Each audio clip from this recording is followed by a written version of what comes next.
Henshaws products.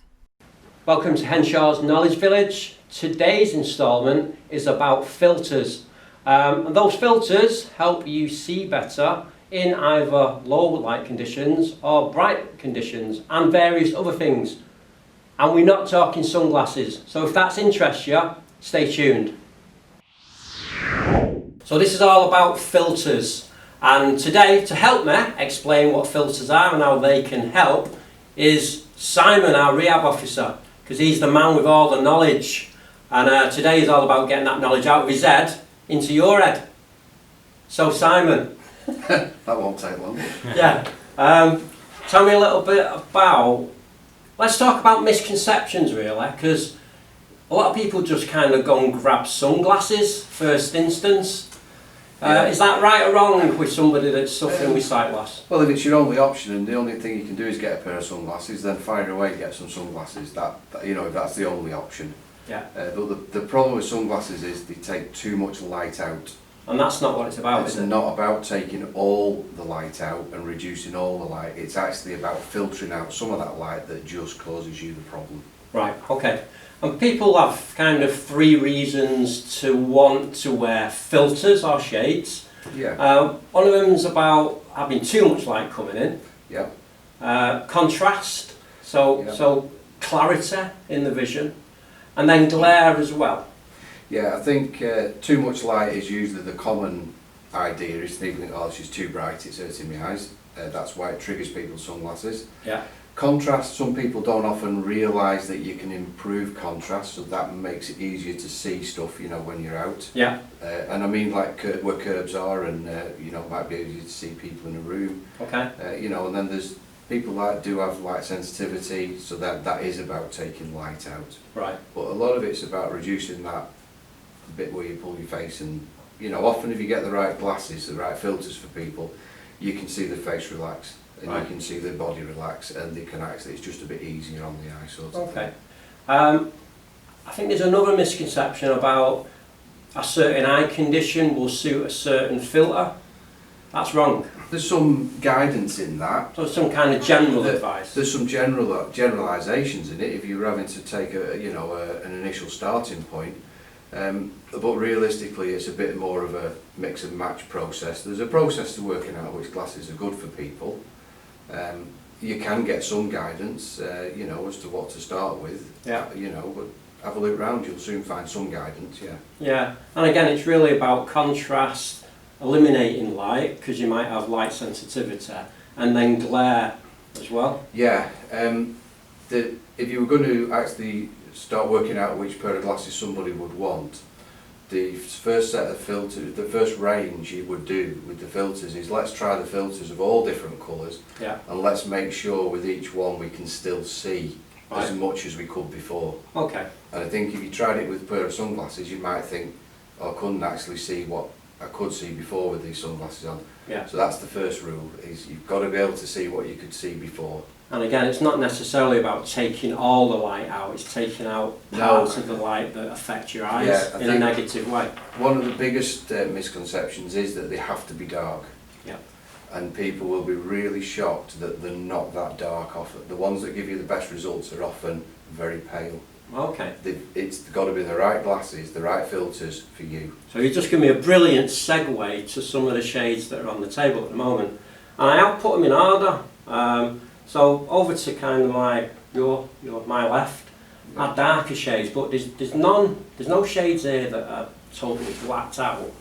And then we've got lighter shades. So I've got some lemons here and some ambers. The lemons and the ambers, I know are really good for low light conditions, because especially them lemons, because I've tried them, they enhance the light like dusk and dawn.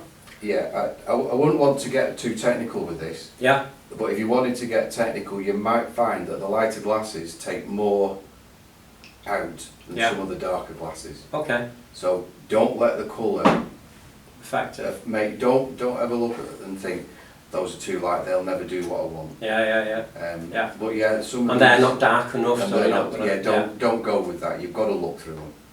So when you do assessments, how does it kind of roll? Do you literally just work out what the how the person's been affected, and then work from there, bring in various solutions. Yeah, I think when I used to do a lot of this a while ago, I used to have a general feel for it. You could pretty much have a talk to somebody and have a general feel for it. But if you were doing this off the blocks and you weren't really sure, you could start with the whole set of glasses that you've got, or the whole range of filters. I keep calling them glasses, but the filters. Yeah. You could start off with the whole range of filters, and you could look through them all until you found the ones that didn't reduce your acuity, you know, what you can actually see. Yeah. Once you've found those, put the others to the side, get rid of those, they're no good. If you can't see as much with them, that's not safe. It's not a good idea. Then the next thing you want to do is go back through them and check if it increases your contrast. Yeah. So when I say contrast, do things start to jump out? We could get all technical with contrast charts and all the rest of it, but to coin a phrase of the younger generation, do things start to pop out at you? Does it make things jump out? Yeah. And really, you know, if you want to do it, try it indoors. If it's safe, go outside and have a look. Yeah. Do things jump out at you more? And I always liken it to, does it become a little bit more technical? Yeah. You know, like the old film sort of thing. And then once you've eliminated the ones that don't increase your contrast, what you could do then is do a glare test. Right. So hold them up, look through them and say, you could even look into a light if you wanted, and say, right, they reduce the glare, they don't. Yeah. And you will eliminate them down to a few that work for you. And most people kind of know, don't they? As soon as they started putting a range of differences on. Yeah, you can, if you were assessing someone, I mean, I can't do it, but if you could see someone's facial expression, you can generally tell by the facial expression. Yeah. If the face relaxes and it, you know, they tend to, Wow. yeah, that's pretty good, that. Yeah. More often than not, when I used to do a lot of this, people used to say to me, can I borrow those till I come in? Yeah. That was usually how good it was. Yeah. But it is a try, and you could come to me with this exactly the same as somebody the next day, and you would have a completely different result. Okay. It's not a set in stone process. But at the end of the day, it's like I say to people when they want to buy a new telly. Yeah. Go and stand in the shop, see which one jumps out at you. That's Yeah. the telly, forget the brand. Yeah. And it's the same with glasses, it's the ones that work for you. Okay. Yeah. And these glasses are designed so they actually go over prescription glasses, so that they stand out like that? That's really important, because a lot of people think, oh, I'll put these filter glasses on and I won't wear my refractions. Yeah. But you still need to wear your refractive glasses. Yeah. And you still need to get the glasses over the top. Yeah. So these fit me really well. These types, so that pops out for me, the ambers and the yellows, and I can see a lot better. These particular ones have kind of side windows, and I know some people wouldn't want that light, but some people might. Yeah, some people might get almost a little bit claustrophobic in a set of full wraparounds. Yeah. But then again, so having that peripheral vision is a good thing. A little bit, certain eye conditions you might not want it. Yeah. But just think about that other thing. If you've ever walked along and the sunlight's coming between things and it's flickering. Yeah. If you can get rid of that, yeah, you've got rid of a big distraction. Okay. The wraparounds create a whole light environment that you're just looking at rather than the other thing. Yeah. There's another thing you found a pair that you think they work for you, other than you maybe need an assessment, we'll sort that out later. But the thing is as well, we've got to find glasses that look good. Yeah. Because at the end of the day, you want to be confident wearing them, and neither do you want to feel maybe that you're drawing attention to yourself. Some people do feel that, not everybody does. I'm past caring, but... Yeah, I hear you with that. I mean, these are, there's plenty that look pretty cool. These are called Cocoons, these types. Yeah. Again, with that kind of side window, which is good for me, but there's various for types on the market. Yeah, there's lots of different types, but these Cocoons are very similar to another brand I've seen, and they're almost like a soft rubber. They're very comfortable. Yeah. Don't forget, you could be wearing these all the time, so you've got to think about the backs of your ears and all the rest of it. Yeah, yeah. But get something you're comfortable with. Once you find a pair you like, if you can run to it, get another pair. So getting a second pair is probably a really good idea. Yeah, I think if you can afford it, get a second pair of these. Right. Get comfortable with your first pair, make sure they're the right ones, but if they're good, get a second pair, because they just make such a difference if you get the right ones. Yeah. You know, unfortunately they don't work for everybody, Yeah. but the people they do work for, they're really good. And I hate it when I hear about people, I dislike it when I hear people say, oh, I don't want to take those because I don't take my magnifier because I might lose it. Okay. You're missing out. Yeah. You can afford another pair, get another pair. And actually for the money, they're not too bad compared to an expensive pair of sunglasses. Yes. Yeah. You know, a proper pair of sunglasses. Well, these are pretty indestructible, I've been told. Shall I do a twist test? You can, I'll cringe while you do it. So that's a Yeah. pretty Pretty good, bonkers. isn't it? I feel like I could rip them in half, but probably can't.